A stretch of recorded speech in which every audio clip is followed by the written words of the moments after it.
passado eu terminei falando mais ou menos assim, conforme eu aprendi com Foucault, né? Aquilo que sai da boca é moio, em movimento. Aquilo que sai da boca, a nossa palavra, ela constrói a sua memória. E o som, ainda que ele se expanda no ar, ele vai continuar reproduzindo uma memória ancestral sobre as nossas ações e as nossas palavras. Fiquei pensando sobre isso bastante e lá em casa eu dou muito valor à palavra, né? Quem tem palavra tem tudo, né?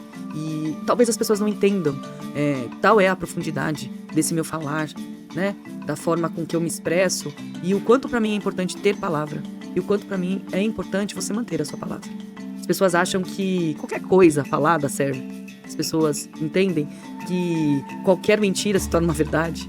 E as pessoas jogam as palavras como se elas fossem algo que não fosse importante. Como algo que não produzisse uma repercussão ou que não tivesse uma consequência e não desse à pessoa que está proferindo a palavra devida responsabilidade sobre aquilo. E pensando nisso, né, pensando nos valores cosmológicos, pensando nos valores cosmológicos brasileiros, pensando no meu lugar de fala, uma mulher branca, tentando estudar e repassar um pouquinho do conhecimento do que eu tenho pesquisado, né, sobre o continente africano, eu penso que está muito longe da gente aqui em solo brasileiro, em diáspora, entender o que seria e o que de fato é aplicar no nosso dia a dia a cosmologia africana, mas não da forma que nós temos feito, né? Parece que hoje a gente tem uma fissura por conteúdo. A gente abre de manhã cedo o celular, aí já tem lá 300 mensagens, aí depois a gente vai para as redes sociais, aí tem mais 400 assuntos, e depois a gente vai chegando no trabalho, consumindo ali o nosso e-mail, que tem mais 70 e-mails que foram mandados para nós de madrugada, fazendo com que a gente produza, fazendo com que a gente pense, fazendo com que a gente automaticamente dê a nossa opinião em cada uma dessas coisas tecnológicas que estão à nossa frente. Parece que hoje, qualquer coisa a gente precisa dar opinião. Parece que qualquer coisa hoje, a gente é sujeito de opiniões próprias. A gente tem um lado da moeda, a gente tem alguma expressão para falar, a gente tem um julgamento a proferir, a gente tem uma ofensa. Parece que a palavra entre rede social, entre e-mail, entre WhatsApp, parece que a palavra está perdendo um pouco o valor. Porque as pessoas falam como se elas não tivessem que se comprometer com aquilo. As pessoas se utilizam da palavra como se aquilo não fosse repercutir na nossa existência. Como se aquilo, o vento levasse, né? E não trouxesse de volta para nós as consequências do que está sendo falado. E quando a gente fala de moio, a gente fala sobre vida, sobre força vital. Quando a gente fala de moio, a gente fala sobre a nossa potência ancestral e sobre tudo aquilo que nos conecta à nossa ancestralidade, à nossa raiz. Quando a gente fala de moio, a gente está falando do sopro da vida. A gente está falando de algo que é muito sagrado. Ou melhor, deveria ser sagrado para nós, para que a gente pudesse manter a nossa conduta, para que a gente pudesse manter a nossa moral, para que a gente pudesse, na verdade, reproduzir coisas boas para a nossa existência e deixando aqui um legado enquanto memória para aqueles que chegarão depois da nossa transição. Então, quando a gente percebe hoje que todos têm opinião para tudo, quando a gente olha hoje, tudo nós temos que compartilhar, dividir, falar, opinar. Parece que a nossa palavra vai se perdendo num emaranhado de posicionamentos sem levar em consideração o que de fato importa, que é a nossa palavra. Ah, mas eu tenho a minha opinião, eu tenho que falar. Ah, mas eu concluí isso, eu entendo. Eu também faço, né? A gente está acostumado. E é sobre esses costumes que eu vim hoje falar com vocês. O costume, na verdade, é a gente mecanicamente não medir as consequências do que a gente tem produzido e reproduzido aleatoriamente, sem um sentido que faz com que a gente gaste o nosso moio, que gaste a nossa força vital com algo que não é tão importante assim. Ah, então você está dizendo que a gente tem que se silenciar para as coisas? Não, não é silêncio. Eu estou dizendo opinião. Silêncio é diferente de opinião. Talvez a gente precisasse melhor se alicerçar em nossa raiz, nas opiniões que de fato valem a pena serem tratadas como elas têm sido tratadas, na verdade. Porque nessa superprodução de conteúdos, de estudos, de opiniões, a gente está se perdendo nas nossas subjetividades. As nossas memórias estão sendo produzidas de forma mecânica, sem experienciar e sem viver a vida como de fato ela tem que se viver.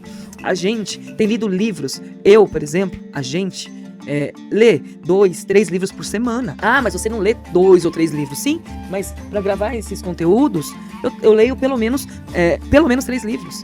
Eu pesquiso diversas fontes para saber que, de fato, eu estou repassando informações ou estou tentando transmitir informações de uma forma mais buscando mais a historicidade comparada, na verdade.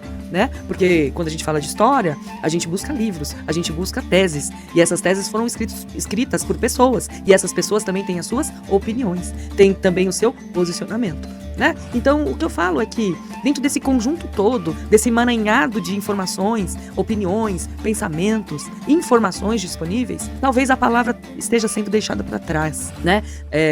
Não esteja tendo o devido valor, né? Que os nossos anciões, os nossos mais velhos, deixaram aqui como legado para nós.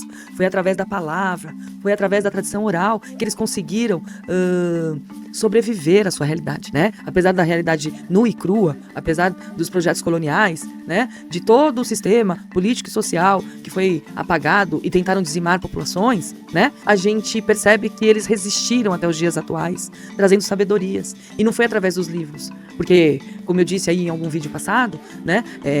Na época pós-república, a gente tinha mais de 400 livros escritos só falando da Umbanda, ou tentando descrever a Umbanda, mas sobre a sua visão de mundo, sobre a sua subjetividade. Então, quando a gente chega na atualidade, a gente chega pensando que os nossos anciões, verdadeiras bibliotecas, existiram há tempo, nos motivam a estar aqui, mas não com julgamento, não com tantas opiniões.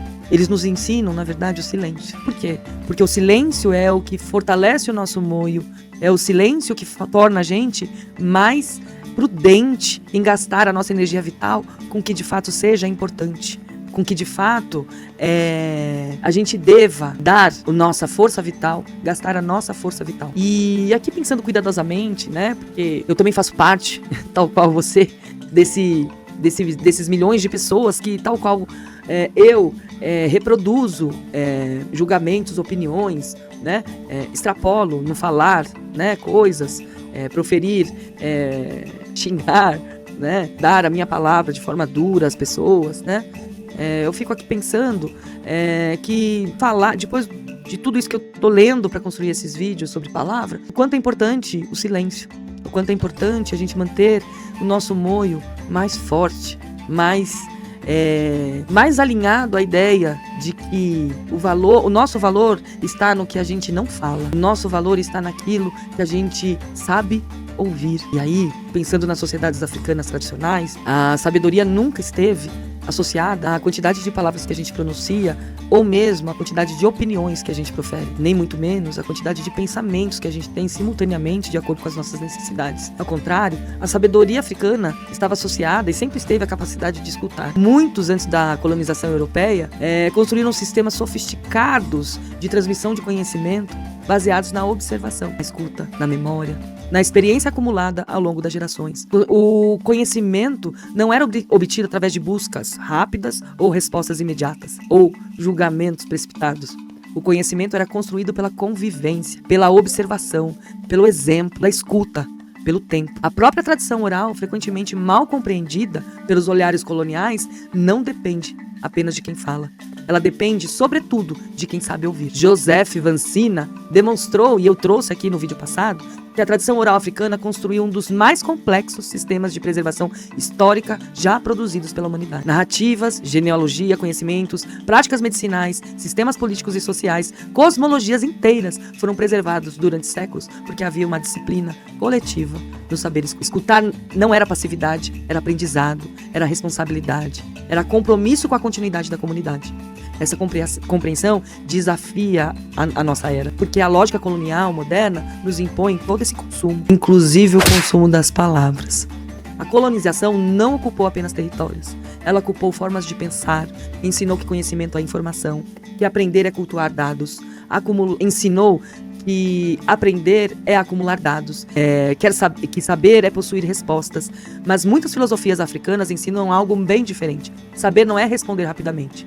Saber é compreender profundamente. Saber é reconhecer os limites da própria experiência. Saber é escutar aqueles que vieram antes. Por isso, em muitas sociedades africanas, os anciões não ocupam posições de destaque porque eram mais velhos. Ocuparam essas posições porque eram depositários da memória coletiva. A memória exige escuta. Amadou Rampadeba nos lembrou, no vídeo passado, que quando um velho morre na África, uma biblioteca se incendeia.